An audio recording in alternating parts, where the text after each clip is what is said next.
शुभोदय बच्चों। Narayana live classes में आप लोगों का स्वागत है। मेरा नाम सिकंदर है, मैं हिंदी अध्यापक हूं। मैं आज आप लोगों को दादी माँ पाठ से संबंधित जो असाइनमेंट दिया गया था, इनके उत्तरों की चर्चा करूंगा। बच्चों सब लोग ध्यान दीजिए, सुनिए और देखिए। पहला प्रश्न है, स्नेह और ममता की मूर्ति कौन थी? स्नेह और ममता की मूर्ति कौन थी? दादी माँ पाठ सुनने वालों को, सब लोगों को मालूम है ये उत्तर क्या है। दादी माँ ही स्नेह और ममता की मूर्ति थी बच्चों। सही विकल्प सी है बच्चों।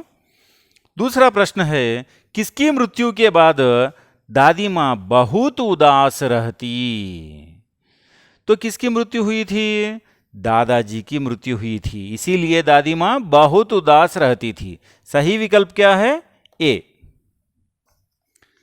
तीसरा प्रश्न है, दादी माँ को डैश धोखे की टट्टी मालूम होता था? दादी माँ को क्या धोखा लगता था? बोलिए। संसार ही उनको धोखा लगता था बच्चों। सही उत्तर है सही विकल्प सी बच्चों। चौथा प्रश्न है, दादाजी की मृत्यु के बाद किसके घर की स्थिति खराब हो गई थी? तो इसका सही उत्तर है लेखक। लेखक की घर की स्थिति बिल्कुल ही खराब हो गई थी वहां। सही विकल्प यह है बच्चों। पांचवा प्रश्न है, सूद के पैसे कौन वापस ना करें? सूद के पैसे कौन वापस ना करें?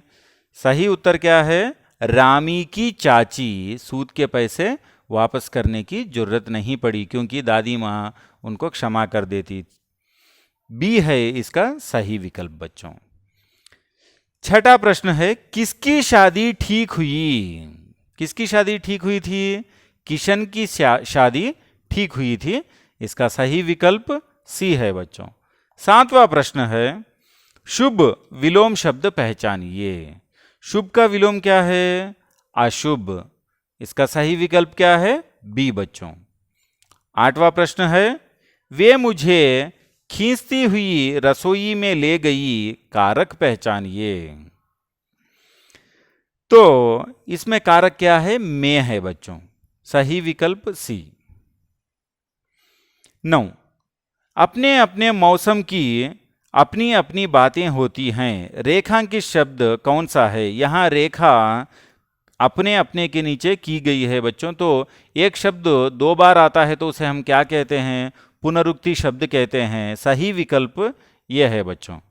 और 10वां प्रश्न है, आम भिन्नार्थ पहचानिए। आम माने क्या है? एक तो साधारण है और एक फल है। ये आम के भिन्नार्थ है। सही विकल्प क्या है इसका? सी है बच्चों।